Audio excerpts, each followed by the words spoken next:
Intake ಅವರು ಮಲ್ಲಿ ಅವರು ಬಂದು ಕರೆದ್ರು.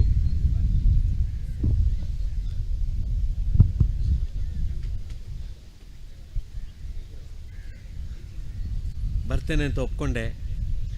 ಕಾರ್ಮಿಕರು ಇಲ್ಲದೆ ಕೆಲಸ ನಡೆಯೋದಿಲ್ಲ.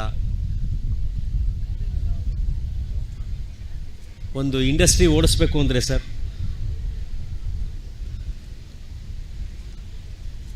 ಎಲ್ಲರೂ ಒಟ್ಟಾಗಿ ಬರಬೇಕು. ಅದನ್ನು ನಮ್ಮ ವಿ ಸಿ ಅವರು ಇವತ್ತು ಎಷ್ಟು ಚಂದವಾಗಿ ಹೇಳಿದ್ರು ಅಂದರೆ,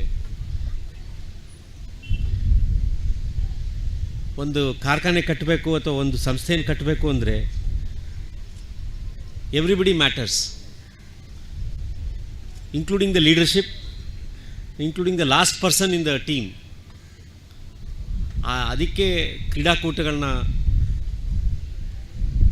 one of the leadership skills is working as a team. ಆ ಟೀಮಲ್ಲಿ ಕೆಲಸ ಮಾಡಬೇಕು ಅಂದರೆ ಆಟ ಆಡಿರಬೇಕು, ಆಟದಲ್ಲಿ ಸೋಲಿರಬೇಕು, ಸೋತು ಗೆದ್ದಿರಬೇಕು. Today is a world, tomorrow in fact, World Workers Day. ಮ್ಯಾನೇಜ್ಮೆಂಟ್ಗೂ ವರ್ಕರ್ಸ್ಗೂ ಒಂದು ಬ್ಯಾರಿಯರ್ನ ತಂದು ನಿಲ್ಲಿಸಿದ್ದಾರೆ. ಆ ಬ್ಯಾರಿಯರ್ನ ಒಡಿಬೇಕು, ಒಡ್ಕೊಂಡಿದೆ ಸುಮಾರು ಕಡೆ. Management is for the worker and worker is for the company. It cannot be that we build an industry or we run an industry or we run a system without everybody inside the system. ಸಣ್ಣ ಪುಟ್ಟ ವ್ಯತ್ಯಾಸಗಳು, discussions ಮಾಡಿ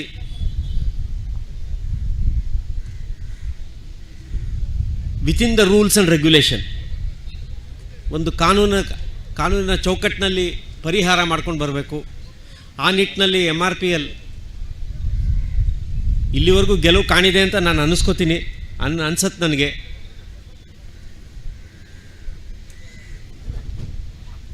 union is there. We had relationship with INTUC also, BMS also.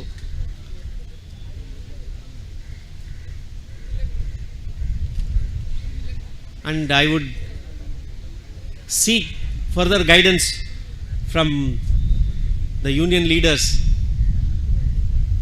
to run the large industry like MRPL and to serve the nation and the country at large. ಸಾಕಷ್ಟು ಕಂಪನಿಯ ಆದಾಯದ ಮೇರೆಗೆ ನಾವು CSRನ ಮಾಡ್ತಾ ಇದ್ದೀವಿ. ಎಲ್ಲ ಕಡೆನೂ ಮಾಡಬೇಕು, ಎಲ್ರಿಗೂ ಹೋಗಬೇಕು ಆ CSR ಅಂತ ನಮ್ಮ ಉದ್ದೇಶ. ಬಟ್ ಆ ಒಂದು ಫಂಡ್ ಕೂಡ ಲಿಮಿಟ್ ಆಗಿರುತ್ತೆ. So we are also bound by certain rules.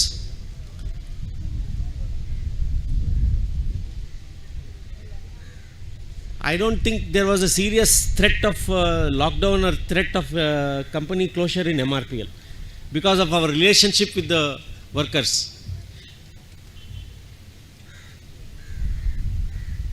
I would thank the organizers to have organized this event and have given me an opportunity to speak. Probably the first time I'm taking stage in Chitrapura, even after 30 years.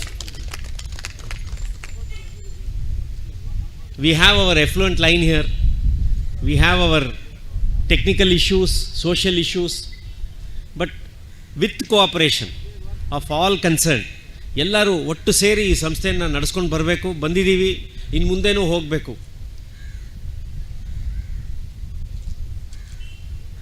ಇಷ್ಟು ಹೇಳ್ತಾ ನಾನು 2 ಮಾತನ್ನು ಮುಗಿಸ್ತೀನಿ. ಏನಾದರೂ MRPL ಕಡೆಯಿಂದ ಏನಾದರೂ ತಪ್ಪಾಗಿದ್ದರೆ ಅದನ್ನು ತಂದು ಮುಂದೆ ನಿಲ್ಲಿಸಿ ಮಾತಾಡಿ ಸರಿ ಪಡ್ಕೊಳ್ಳೋಣ. ಅದು ನಮ್ಮದೊಂದು all India national public sector organisation. Public sector organisation ಅಂದರೆ ಅದರ ಅರ್ಥ for the public, out of the public. It's a constitutional body created by a constitutional provisions in the parliament. So we as a public sector organization have to work within the rules and regulations. At the same time, social orientation. 1996ರಿಂದ ಸಂಸ್ಥೆ ಚಾಲನೆಯಲ್ಲಿದೆ. ಒಂದೆರಡು ಘಟನೆಗಳು ಕೂಡ ಆಗಿದೆ ಇಲ್ಲಿ. ಆಗಬಾರ್ದು ಘಟನೆಗಳು ಒಂದೆರಡು ಆಗಿದೆ. ಆ ಘಟನೆಗಳಿಗೆ ಲೀಡ್ ಆಗದೆ ಮಾತಾಡಿಕೊಂಡು ಸರಿ ಮಾಡ್ಕೊಳ್ಳೋಣ ಅಂತ ಎಲ್ಲರ ಮುಂದೆ ನಂದು ಸಣ್ಣ ಮನವಿ. ಇಷ್ಟು ವರ್ಷ ನಡೆಸ್ಕೊಂಡು ಬಂದಿದ್ದೀವಿ. We will continue to serve this district and the nation at large. ಮೊನ್ನೆ ಒಂದು ಆಫೀಸಲ್ಲಿ ಒಂದು ಮಾತಾಯಿತು. I don't know whether that fuel quality issue has been taken forward or not. At least let me try. There is an issue sir. Marine fuel has got a different specification than normal diesel, and ಮೀನುಗಾರರಿಗೆ ಬೇಕಾಗಿರೋದು marine fuel. So I am in discussion with them.